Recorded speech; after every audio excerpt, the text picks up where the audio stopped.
you create the positive learning environment. And I think as an instructor, that's what we all want. We all want that really positive learning environment to make sure our scholars learn. And that's why you're here. I'm hoping that's why. Give me 1 second. And then go ahead and put in some questions while you're waiting for me. While I'm go ahead and getting this information. You got to go ahead and put in some questions for me. And I had a great day at school, always wanting to get better. We talked about speed control yesterday, learning how to drive, learning how to become a safe driver. And that's learned through watching your mom, watching your dad, watching how they drive the car. And you've seen your mom and dad drive all your life, but now you're wondering, Mom, how do you do that? Dad, how do you do that? They have learned. Yes, I have it now. They have learned, and it seems easy, but over time it will get better. And you just need to trust the process. So let's talk about this and put questions in as I go along, and I'll explain this to you. I got the chat open, and we're going to go ahead and really get this moving here. Okay, so look, we conducted a comprehensive online driver's education session yesterday. We covered speed management, rule safety, vehicle control fundamentals. Students completed a worksheet, 60 to 101, high quality. We covered steering techniques, emergency procedures. The class emphasized speeding as the primary cause of crash for teens. You and your age group speed because you're late. Me and my age group, we speed because we are late.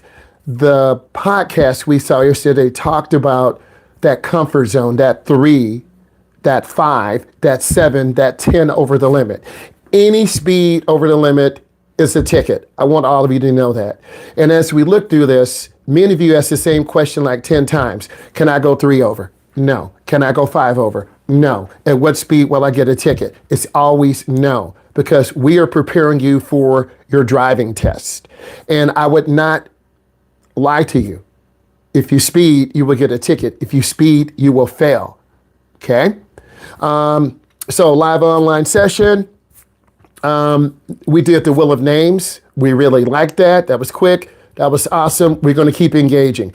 The pace feedback. Most students said it was good. Some said it was a bit too fast. Okay? Classroom grade, A-. Students earn an A-, instructor, A. For me, as your instructor, I want to stay in that upper B, B+, A- range. Some of you may say, man, he's really moving fast. Some of you may say, man, he's really moving slow. I try to meet the middle, and I know what a good class is like because I've done it before. I've done online classes since 2019, since COVID. And you see a byproduct of me since 2019 wanting to get better and better and better. Okay? So what I'm learning, I'm going to make my June class better, my July class better. Every single class, I'm going to elevate. And you need to be putting questions in, and I'm going to go through this. So students earn an A-. Core safety principles taught, speed compliance. Students must drive at the posted limit, not above it, especially in beginning drivers. All of you are beginning drivers. I just want to make it clear. If you don't understand that when you're driving me Saturday and Sunday, you're really going to struggle. Most beginning drivers drive too slow. That causes a secondary problem. You're going to hold up traffic. You're going to make people road rage on you. They're going to tailgate us. They're going to cut us off. I'm not going to lie to you. They won't be nice to us. So some of you will cause unnecessary problems and anxiety on yourself. I know this from experience. So I will be your co-pilot. If I tell you to go a little bit faster, you push the gas. If I tell you go a little bit slower, you lift your foot. I never say slam the brakes because you will hit the brakes and will get rear-ended. Why do I say this? Beginning drivers tend to hit the brakes really hard that first and second drive. Okay? I don't want to see you end your driving experience with the fail and you crash the car. It does happen occasionally.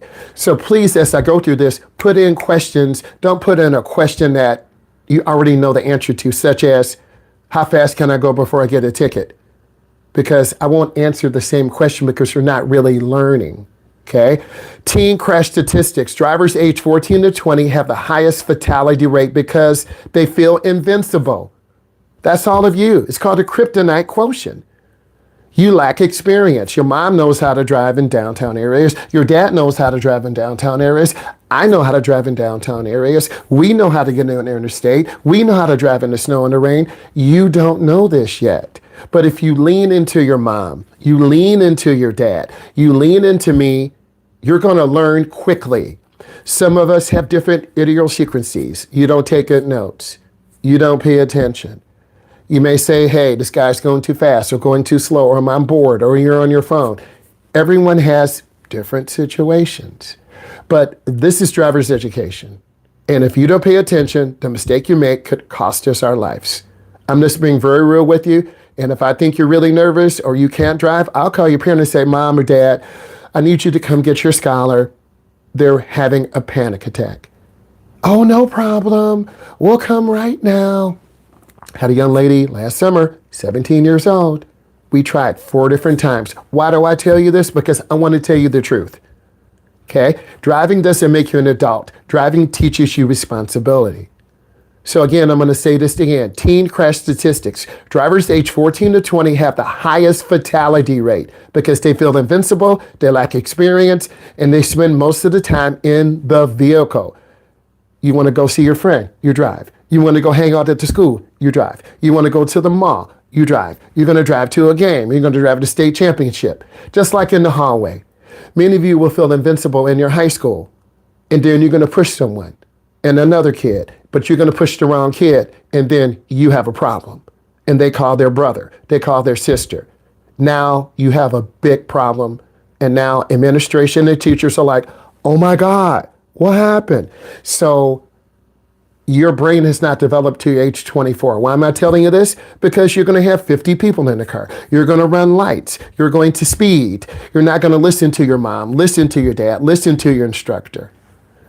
Speed, creep, danger. Drivers who start speeding, listen to this, drivers who start speeding 5 miles per hour over gradually increase to 10. You're late to school. You might speed 2 over. You just got there. You wake up late 2 days later. You speed 5 miles an hour. You just got there. Now, you spend all night on the computer. You're in a tournament. You only got 2 hours sleep. You're like, man, I'm asleep for an hour. You're running late.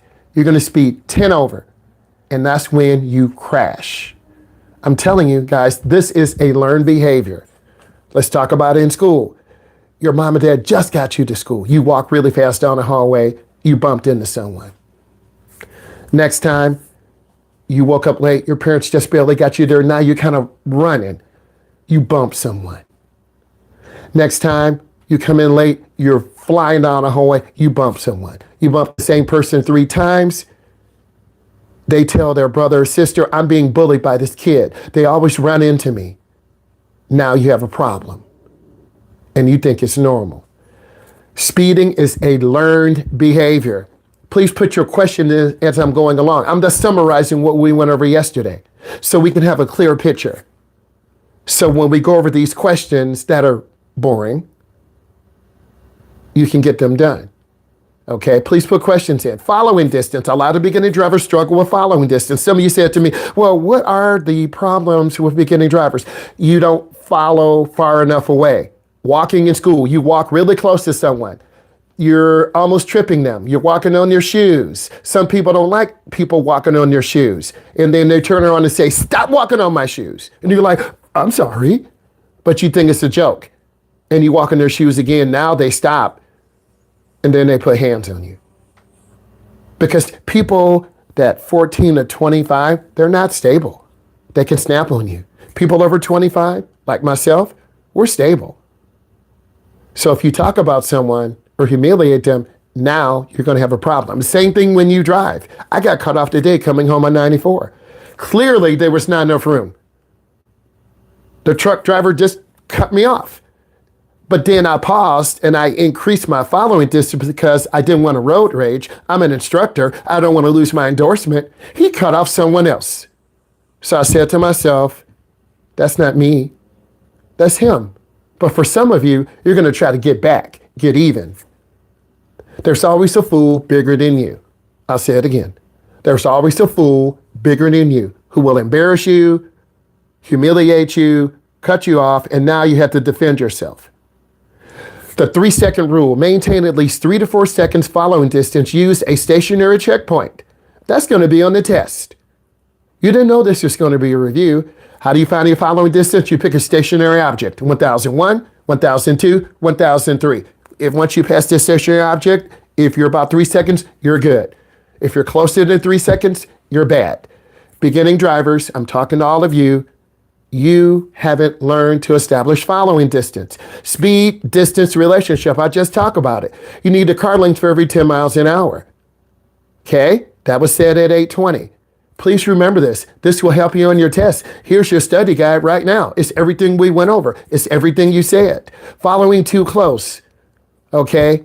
You lose your line of sight. Let's talk about a high school example, college example. You're walking too close to a person. You can't see in front of them. A fight breaks out. The person right in front of you stops because they're going to want to get hit. You're not paying attention. You're looking down at your phone. You walk into them, you get pushed into the fight, and then you get a concussion. Okay? So following too close restricts line of sight. That's one of the questions in the study guide. And prevents seeing around large vehicles. Me, your parent, someone 21 or older, will just increase following distance so you can see left, middle, and right. I'm going to go through this, and then you put your questions in. You put a Q in the question: right turns. A lot of you say, well, what about right turns? Turn in the closest lane unless otherwise marked. Many of you won't do this. If you don't turn in the nearest lane, you're going to go really wide. You're going to overturn and veer into the curve. But because I have 24 years of experience, I don't panic. I don't scream. I just take action. I squeeze the brake because I have a brake on my side, and I turn the wheel to the left because you're getting ready to crash. Many of you will freeze up. Guys, you ask questions. What are some of the common mistakes? Many of you go too fast into the turns, left turns. Turn into the nearest left turn lane, but some of you won't do this. You're going to turn in the right lane by the curb. That's a driving error. This creates crash potential. Some of the questions on your study guide: weight transfer. Vehicle weight shifts to the opposite side. Okay? If you turn right, the weight goes left. If you turn left, the weight goes right. So I don't let you overturn the wheel because we're going to crash. This usually happens in the first couple of minutes. I'm going to look at questions at the end. Blind spots. There are 4. And we will look at the video tonight. There's one on the left side, right side, front, and back. Must look over the right and left shoulder before changing lanes. That covers the area not visible in the mirrors. I said that at 8:25. So you can't say, well, he doesn't cover anything. It's all here. Okay, this transcript is recorded. I'm showing you what we went over. This is a great study guide.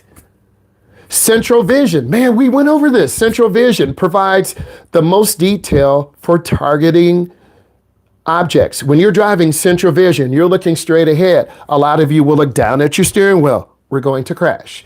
A lot of you will look at your foot because you didn't listen to your instructor and you wore the wrong shoes. A lot of you will look at your hands. Guys, if you follow this, you're going to have a really good drive. But a lot of you won't use central vision. Peripheral vision, this is the vision to the side. Side vision that indicates speed and provides spatial orientation. Okay? It's really good. It's very important. And I really need all of you to lock in. Happy Friday. Thank you. So that peripheral vision, you walking in the hallway. 2 kids are running down the hallway. The person in the wing gets a bag of Takis. They hit you and flip you. It's that same kid. Too bad. Because you know your friends are brutal. Hey, like, they want to take you to the prom. Nope, it's a joke. You're humiliated. You're embarrassed. That happened today, guys. I'm telling you these real stories because all of you have your emotions. Okay? So peripheral vision is your side vision. It gives you spatial orientation. Okay? Search patterns, please listen, must actively scan front, rear, and the sides continuously. Ground viewing helps identify hazards like potholes. I told you 2 years ago, a young lady ran over a pothole on Gratiot in the wintertime. You know what I had to do? I had to get out and change that. She didn't know how. Yes, my hands froze, but I did it as quickly as possible. That's going to be you one day. You can't just call AAA or a towing service because you didn't tell your parents you're not going to school and you get a flat tire. And then they track you. Honey, you're not at school. Your first hour teacher marked you absent. Where are you? You don't answer the phone. And you don't know how to change a flat tire. So you try to get a YouTube or TikTok or Instagram video. Guys, you have to learn how to change a flat tire. Real talk. Let's talk about tire blowouts. Somebody asked about tire blowouts. Grip the steering wheel firmly. Both hands. Handle a skid. Do not brake suddenly. Gradually slow down and move to the right. Guys, this is your study guide review right here. This is your study guide review. I'm going to go through this first. I see your questions coming in. This is your study guide review. But if the questions are the same as this, I'm going to say, I already went over this. But this is a great review. So if you have a blowout, you want to hold the steering wheel firmly. You don't want to hit the brake. You want to guide it to where you want to go. If you want to go to the right, you need to look to the right. If you want to go to the left, look to the left. If you want to go to an open area, go to that open area. Let's talk about brake failure. I love this. We're going to do this more often. We're going to do this tonight. Brake failure. The primary response, you want to rapidly pump the brakes. Maybe there's a brake line failure. You have steel lines that go to your front brakes and your rear brakes. Someone could cut them. Maybe that kid you bumped into like 10 times is like, I see their car. I'm going to cut their brake lines. We don't know what mental state people are in. I'm just being honest. So what does this mean? You're nice to everyone. Be caring to everyone. Okay? Be nice. Be nice to everyone. Because you never that one kid or a woman or man you keep bumping into, they could save your life one day. So you want to pump your brakes. We talked about air brakes. School buses, big trucks, they have air brakes because they're heavier. Cars do not have air brakes. Secondary action, downshift. What does that mean? When you're in drive, you can downshift into 3, that's a lower gear in your transmission. 2, that's another lower gear to slow the car down. Okay? I see some of your questions. I'm going to go through this and I want to multitask. What does the driver training card look like? It looks like a regular car with a big sign on top that says stunt driver. I'm sorry, student driver. It says student driver on top. There's a driver's side mirror, passenger side mirror, driver's side brake, passenger side brake. It's a dual brake vehicle. You should look in your contract. It talks about those things. What speed should you overcome someone on the highway? It depends on how fast you're going. Chloe, what I want you to do is get more specific in your question. This is like a DOK level one, like what socks should I wear today? The question is, and Chloe, I want you to get better with it. What speed should I pass someone on the highway? So Chloe, my question to you, how fast is traffic moving? Are they moving at 60? Are they moving at 70? Are they moving at 80? Are they moving at 45? Do you have enough space? Are you in the left lane and you can't get over? Are you in the middle lane and you can't get over? So my answer to you, how fast is the traffic? How slow or fast are you moving? Is it morning, rush hour? Is it afternoon, chill time? Is it rush hour in the evening? So if you can get a little bit more specific, that will help me help you. When we come to our drive, where do we go? We already talked about this. We go at the main doors by the high school. I went over that day one. Go by the main doors at the high school. You'll see me, I'm about 6'4", 260. Big smile. I'll be smiling at you. I'll say hi. I'll meet your parents because I always meet your parents or guardian. If I'm turning out of a parking lot and I'm turning right, so let's answer your question. If you're going out of a parking lot, you're going about 3 or 5 miles an hour. If you go faster than that, you're going to run over a kid. Why? You're with people who are under 25. They're going to walk in front of you. Your mom, your dad, me, your principal, your teacher. I could have been a principal, but I'm going to wait. We know to wait. We know to make eye contact with you. Young drivers don't make eye contact at pedestrians. High school students don't make eye contact with drivers driving down the parking lot. You think, hey, I'm in my friendship bubble. I don't have to look. Your parents taught you when you were really little, look both ways.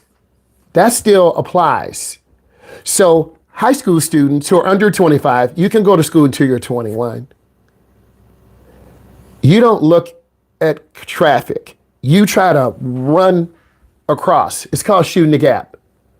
So I'm using your question and giving you knowledge. If you're coming up in the parking lot, you're going under 10, you're going 5, you're covering your brake. Then, once you get up to the turn, if I'm turning out of a parking lot and I'm turning left, but there's a large vehicle blocking my vision and the vehicle's turning right, you wait until everything goes by. I'll say it again.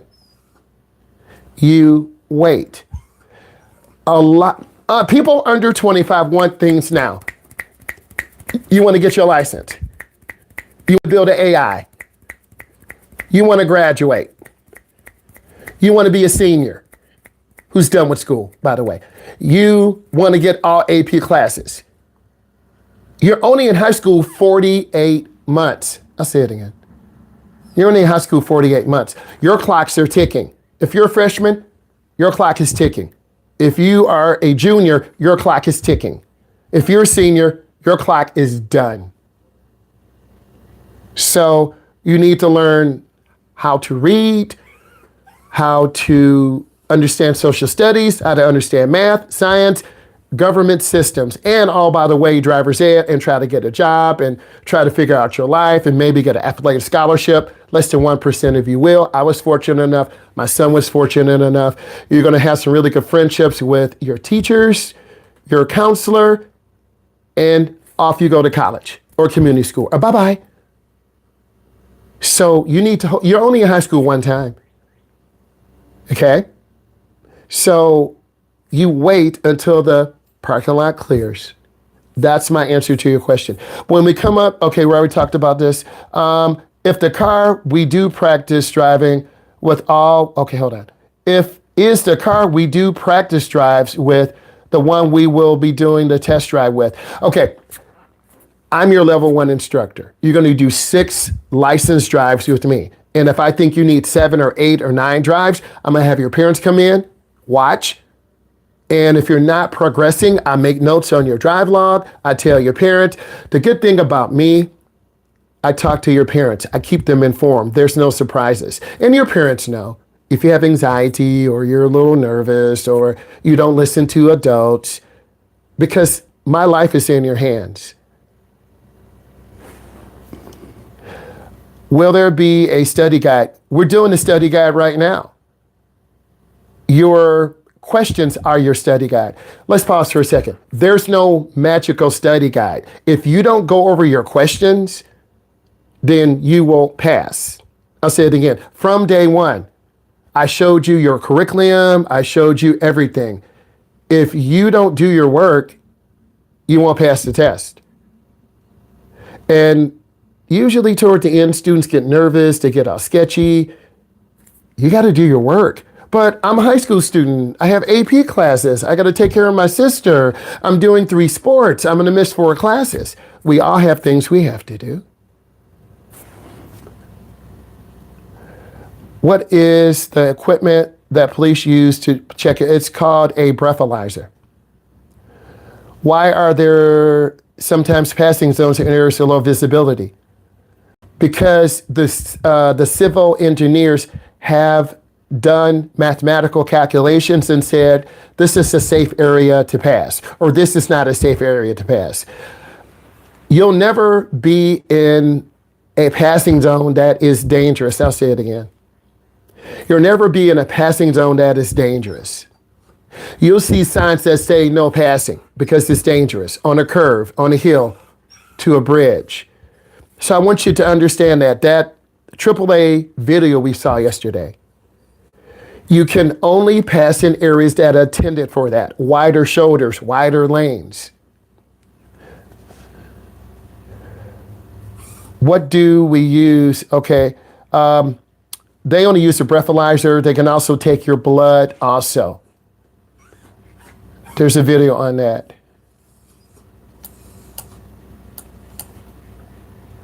I'm going through more of your questions, put them in. Okay, okay, we already talked about where we go.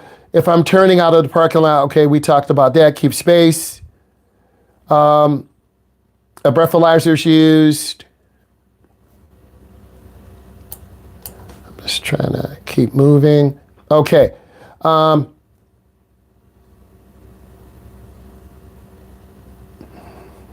The driver's training car is a burgundy Impala, 4-door. How many people will we drive with? I've already talked about that. 3. I set up 3-hour blocks. Okay. In AT11. Okay, I always set up 3-hour blocks. I need you to give me more driving questions. You kind of give me, how many people did we drive with? Like, we're going over emergency procedures. So, what speed should we use to pass the one? We already talked about that. Depends on how fast you're driving. So hold on. Okay, let's keep going over this. So, skidding, lose control, hydroplaning is water. You're going to have questions on this. You lose traction. It's wet roads. It's most difficult to identify. You want to lift your foot. We talked about black ice yesterday. It's clear, transparent ice that is visible during the fall and winter time. You don't have black ice in the summer, unless all of a sudden we go down to under 25 degrees. And we could because we have bipolar weather. Skid recovery. Turn the wheel into the direction you want to go. Do not hit the brakes hard. ABS. You're going to have a question on ABS. Apply firm, continuous pressure. ABS is anti-lock brake system. Please make sure you circle this, underline it. Road conditions, primary roads, curves, hills, soft shoulders, agricultural equipment, wildlife. We do go on curves and hills. We try to avoid soft shoulders. Those are rural roads. Gravel, little bitty ball bearings, S-like ball bearings, makes you slide. Bridges and overpasses, they freeze first. Urban environment, that's us, the city. Frequent bicyclists, mopeds, pedestrians, downtown areas. We go there to make 12 right turns, 12 left turns. Somebody asked about passing cyclists. Give them at least 3 feet of clearance. Traffic light failure. Somebody asked about that. You treat it as a 4-way stop. All traffic must stop. Vehicle characteristics. Construction zones, you want to reduce your speed. There's a fine. Fines are doubled in construction zones. Question 12, the move over law. Most states have something called the move over law. Change lanes to the left when emergency vehicles stopped on the right, if unable to reduce speed and move to the left. Question 40. So we have people who are taking medications, amphetamines. We have a zero tolerance law. We have different routes. We have implied consent.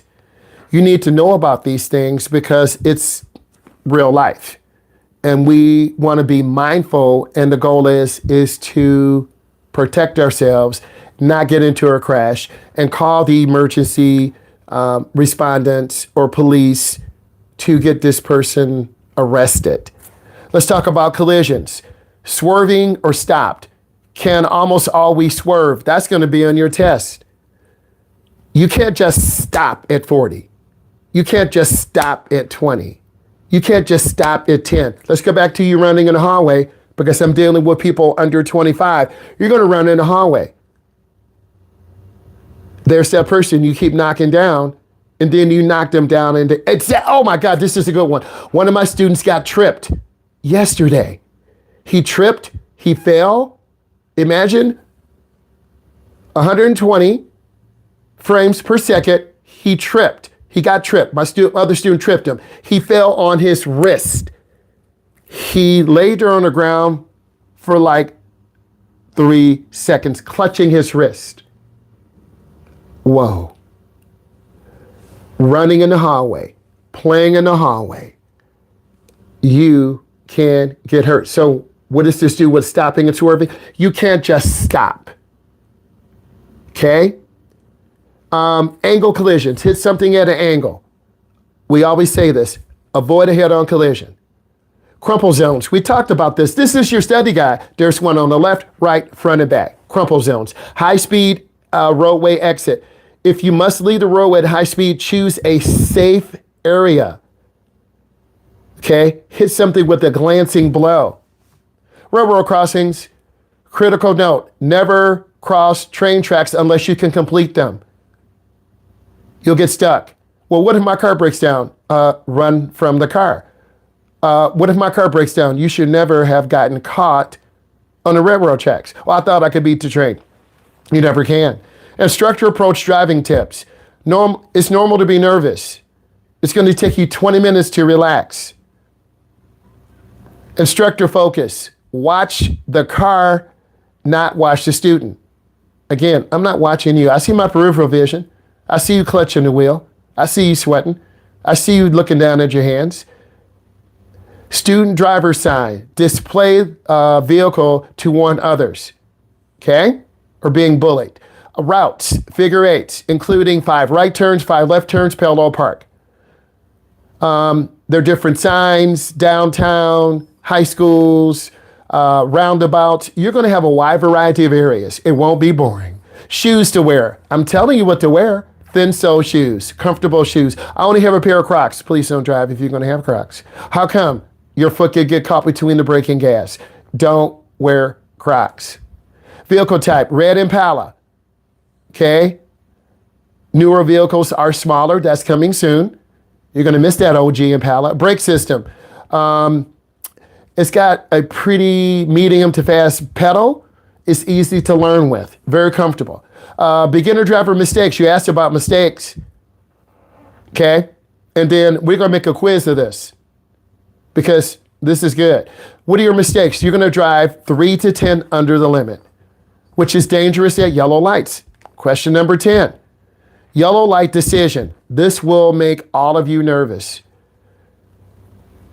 Top struggle with students with 3 to 6 months of experience. Yellow lights. You panic. I've talked to my segment 2. They still struggle with yellow lights. Turning errors. Looking the wrong direction. All of you would do this. If I could cut this out and give it to you and staple it to your forehead, here's all the things you're going to do. I could give this to your parents. Here's all the things your scholar's going to do. Speeding errors, 3 to 10 under. Yellow light decisions. Turning errors, looking in the wrong direction, checking mirrors instead of traffic. A lot of you will look in the mirror, but you won't look to the left. A car just ran a light. I had to squeeze the brake to keep from us getting hit. Or one of my students looked left, but he didn't see the person to the right. I had to hit the brake. He almost ran over someone. Please, I'm just being real with you. Merging and parallel parking, consistent challenges even after months of driving. Again, my segment 2 students told me this. Lane drifting, all of you will drift lanes. Looking down at the speedometer or hands causes drifting off the road, similar to drifting into lockers or walking at school. Woohoo! Okay. Class policies and procedures. We talked about the makeup. You got to be done by June 16th. Some of you are dragging. Driving schedule. We schedule drives early. We got that part done. Makeup policy, we already talked about that. You got to have your camera on. We already talked about this. If you're in a car or something, you got to go. It's really important that we continue to elevate. I want your parents to listen. I want them to know. Endorsement risks. We talked about endorsement loses driver's license, multiple speeding tickets. I'm not doing that. Personal example, instructor maintains clean record to model behavior. Keep insurance cost rates low. I got the low rate because I'm a good driver. I'm older than 21 and I'm not foolish. You're going to have a high rate because you're below 24, your age group speeds, and you have more accidents. Maximum capacity instructor limits 15 to 20 students per 6 weeks. If I want to do more and stack up more, I can. Student questions, interstate validity. We talked about this. You can drive anywhere except North Carolina. International use, must contact Canada, Europe, Germany. Permit loss, accidents depending upon circumstances, speed traps, drag racing, reckless driving. Why do you think those questions were in your first study guide, guys? Traffic situations, uncontrolled intersections, vehicles on the left yield to the vehicles on the right. Pedestrians, emergency vehicles. Ticket threshold, can receive a ticket for going 3 over in neighborhoods where children are present. Speed traps, somebody asked about speed trap. Officers use radar guns visible a quarter of a mile away. They see you going 70 in a 50. And you slow down when you see them. It's too late, they already got you. Warning versus ticket. Officers are considerate of locations, driver's age, record, courtesy, proper pullover procedures, and demeanor. What that mean? If you act disrespectful and cocky and you think you know everything, here's your ticket. If you act nice and you cry and you say, I'm sorry, and you get all nervous and this is my first time, you're still going to get a ticket. But they might give you a break. Reckless driving. That was one of the questions. Worse charges result in arrest, vehicle impoundment, larger fines, construction zones. In some states like Ohio, you must pay immediately or face jail time. Yellow light decisions. If cannot stop safely, you proceed with caution. You still can get a ticket. Community variations. Different cities have stricter enforcement. Okay? Danger of habit. This is you becoming comfortable running lights. If you do this with me, I'm going to stop you. I'm going to call your parent, mom and dad, your scholar has run 3 yellow lights. I need you to come and get them. I don't feel safe. Oh, no problem. We'll be there in 5 minutes. We're tracking your location. We talked about summer classes. We already talked about this. All students must complete worksheet 4. Pre-test. So worksheet 4 is going to be wrapped up. Okay. We talked about calling procedures. We looked at a video from Wisconsin Department of Transportation on speeding, behavior, and crash severity. April 2026, new stuff. Real-time crash complications. This happens in 2 minutes ago. So we saw a video yesterday. It was uploaded 2 minutes ago, but then we looked at it. Tomorrow's agenda. Review student feedback from tonight's class, continue worksheet, show updated safety videos.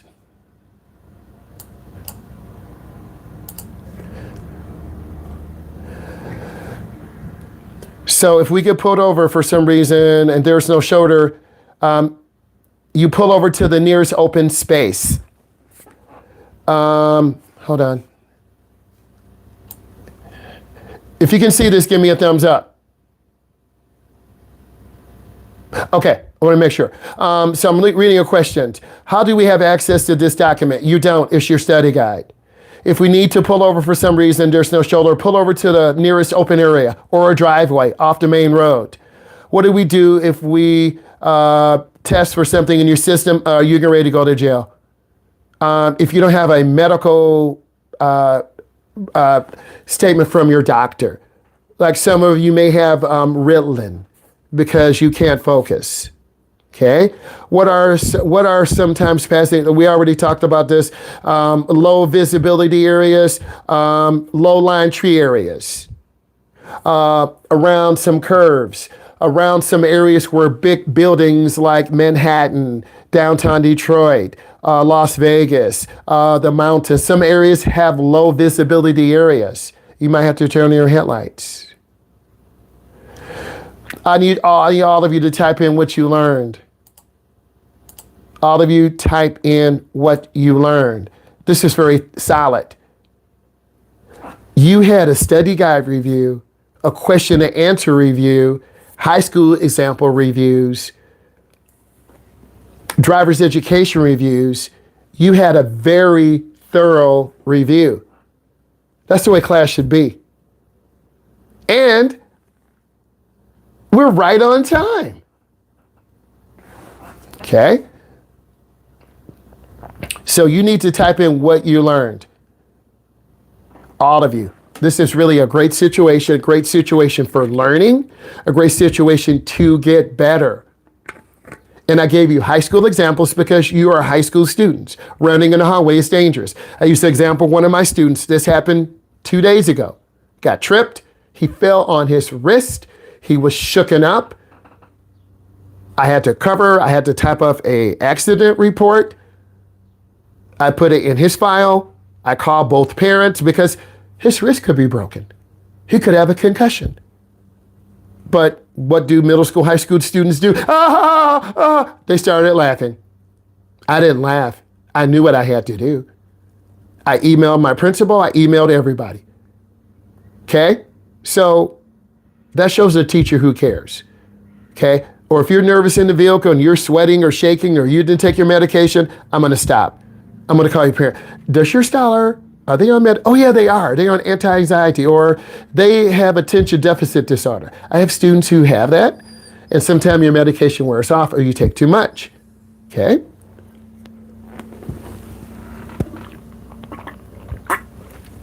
A lot of good learning going on. Let's keep rolling.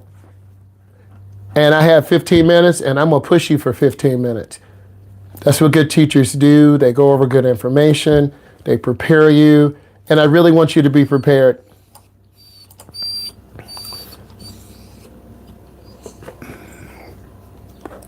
Let me close one window. Stay with me.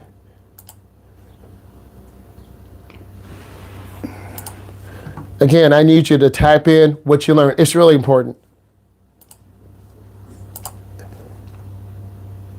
And I want to keep growing, keep getting better. And that's what we have to do. I always remind myself of this, as I should, developing new routes for you to learn so you can get better. And that's really important.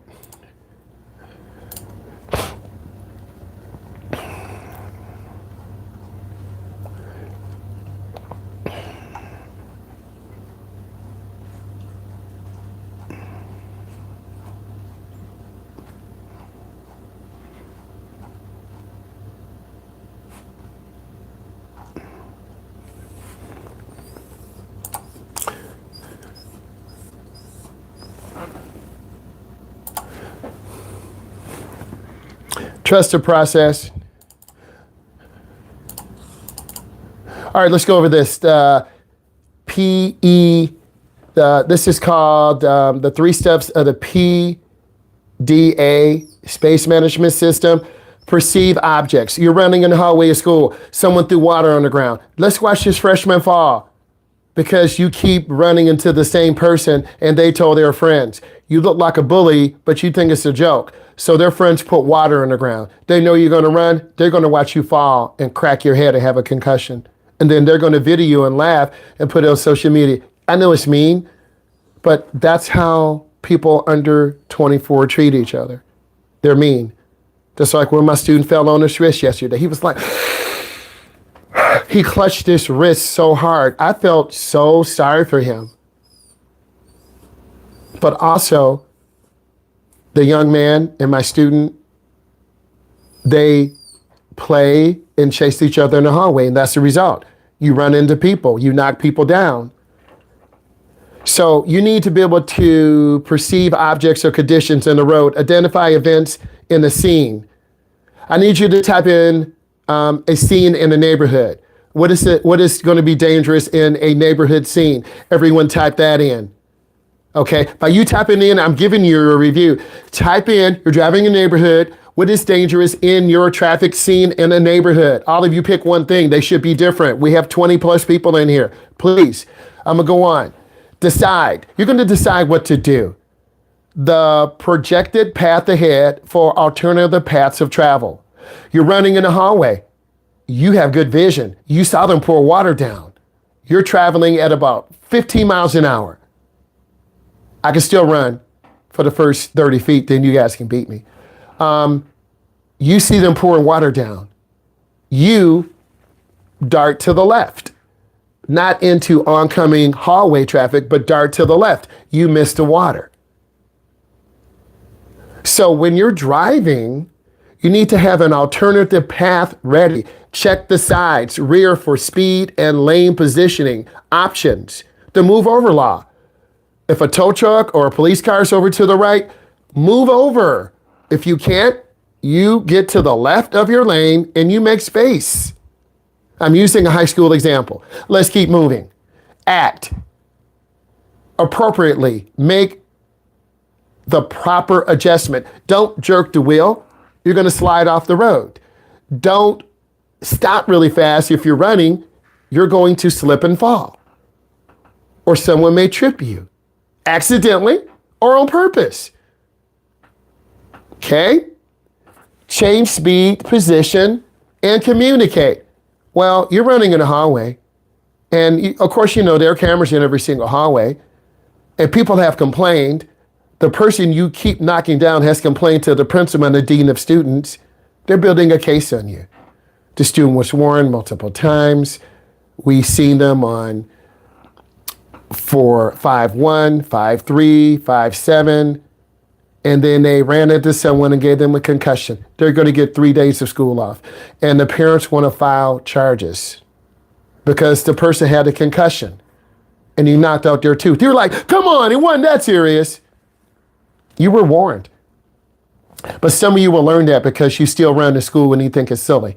And your teachers are like, slow down, Shaniqua. Slow down, Jonathan. You don't even pay attention to them. And then you run into someone and you knock them down. It happens all the time. You're in high school. Talk about the dangers in the hallway at your school. Give me 3 dangers. I'm giving you real life high school examples that you love. I gave you a real example of my student 2 days ago. He got tripped by his friend. He fell on his wrist. He flipped up and held his wrist. He was down for like seconds. And I knew what I had to do. I documented everything, the time, checked the cameras. So they can't say, well, you're lying. No, check the cameras, room 210 at 11:35. My boss, the principal, will look at yep, he's right. And I was out there on my post. Even better. Don't run in the hallway. Don't run traffic lights. It's the same thing. It's the same thing. Oh yeah, you're right. And if you get comfortable running in the hallway, you're going to knock someone down. You get comfortable running lights, you're going to get knocked out or hurt yourself or be in an accident. You're not going to do this to me. I will hit the brake on you. Perceive. To be a safer driver, you must know what happens around your vehicle. You must look around and ahead. Same thing in the hallway. If 2 or 3 kids are running down a hallway, you need to try to get out of their way so you don't get knocked down, knocked into a locker and get your tooth knocked out. We're going to say, Mama, Daddy, Dad knocked me down. And your tooth gets knocked out. And then I guarantee your parents are going to call. They're going to call and say, oh my God, there are kids running in the hallway. My baby got knocked out. I want to talk to the dean. I want to talk to the principal. I want to talk to the school board. What is the school doing? Because I know how your parents are. Because I'm an educator. Same thing when you drive. Oh my God, who taught them how to drive? What driving school? Did this guy even teach my son or daughter? I document everything. So you must look left and right. Search. Roadside gives you additional traffic clues. Keep your eyes moving, but many of you are going to look down at your hands. You're going to stare at the speedometer. You're going to stare too long to the left, and then you turn right, and I'm deliberately doing this, and you don't see. It's a quick scan. Search ahead. Visual lead time, 20 to 30 seconds, just like in your school hallway. Well, I don't do that. I only look 10 feet in front of me. Well, you just slipped in water. People put dog stuff on the floor. You know, that's what your friends do. And then they're videoing you. There's that freshman again. He keeps knocking down my younger sister. I got 3 football players. We got them. Because you deal with people who are under 24. Their brain is not developed until age 24. So you want to search ahead. Search helps you see problems. If you see a bunch of people gathering around, go the other way. The innocent always get hurt. If you see a lot of cars jammed up at a traffic light that's green, slow down. Keep an out. That's one of the questions that's going to be in your test. Keep an out. Keep space. We learned that out of professional development a few weeks ago. Okay? Keep an out. Don't walk up on people. They can start a fight. A girl could have a seizure. A boy could have a panic attack. Okay? Where's the EpiPen? We had training in this. A kid could have a heart attack. Okay? I had training in this. I'm CPR certified. Yay. Before entering an intersection, look front, left, right, and left. A lot of you won't do this. Make sure your path to travel is clear. Look behind. Check your mirrors. Develop skills to check traffic. That takes time. Check your rearview mirrors. A lot of you won't do this. Look over your left and right shoulder. You won't look over your shoulder because you're nervous. I'm going to help you. Use your mirrors. Check. Decide. Once you have identified the hazards, the next step is to quickly determine if it could affect you. Ask yourself, what if? What if the car stops and I'm doing 50? You're going to hit them. What if they go left and you're in the left lane? You're going to get hit, or you could be sideswiped. If you're in the right lane, what if they go right? Well, maybe I should slow down and turn on my four ways. Think about how hazards can interact and to create risk for you. Anticipate potential problems. All of you type in a potential problem running in your hallway at school. Come on. All of you type in a potential problem. Please do this. All of you type in a potential problem running in the hallway. I already gave you one. If you can open my brain up, you will see a person tripping someone. They fall on their wrist and then they jump up. Whoa. Is this a fracture? Is this a break? All the adrenaline was going. Everyone laughed. I stood right there. I did not laugh. I was like, oh my God. This really happened. And it could have been avoided. As soon as you identify the object, condition, or area, if blocked vision, some of you said, what if a tree's blocking my vision? This could cause a problem. You must decide what to do. Should you choose the action that involves the least possible risk?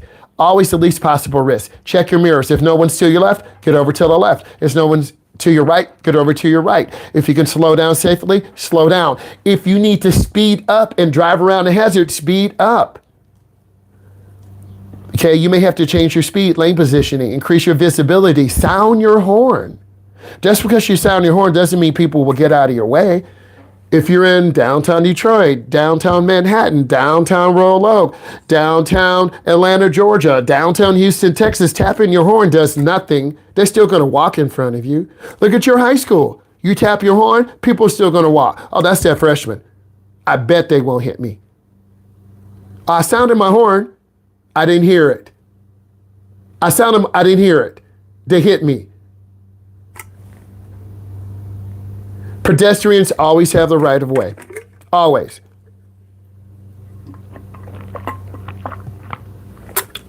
Okay? You need to have several actions. Make eye contact. Potential critical risks. Many driving situations often limited choices. Downtown traffic, pedestrians. Driving in your neighborhood, a lot of kids. Driving in your high school, a lot of kids who don't care, who will walk in front of you, who are on the phone, who have their earbuds in, who have their Beats audio. They don't care, but you're still driving. I gave you good examples. Drivers face increased risk because roadway conditions, their own actions, the actions of other road users, other young drivers being late to school, other young drivers leaving early to go out for lunch, who are coming back late. Maybe you get a call, you have a doctor's appointment. You're excused for the rest of the day. Woohoo! You drive fast through the parking lot, a kid who comes in late, you look down, you hit them. Select the best path. Once one of your tasks as a driver is to identify your intended path of travel. Okay? Defined as space. You walk in the hallway, you have your space. You're going into your gym. Your principal has a meeting with all 4,000 students. Okay, guys, we've had several kids that have had concussions. We had to file a police report. We had 3 fights. We need to talk about hallway behavior. I have my dean of students. I have my assistant principal. I have teachers. And then your principal is going to clip the security footage to show you. Here's a freshman running down a hallway. Here's our beloved Jacqueline or Shaquavia. She got knocked down. She had a skull fracture, and she now is in emergency because she has swelling in her brain. We know the student didn't mean to do this, but we had no choice because it was malicious.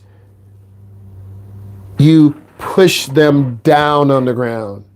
You were warned. We saw you running from the end of the hallway. We saw Mr. Jackson, Mr. Green, Mr. Myles, Mr. Jade say, slow down. You didn't listen to them. You ran into this person with malicious intent. You're going to have a hearing in front of the school board. Okay? We can't have physical play in high school. Some of you realize that, some of you don't. You can't have physical play on the road. I'm giving you real examples. So which path offers maximum visibility? If you can't see, get over to the left, get over to the right.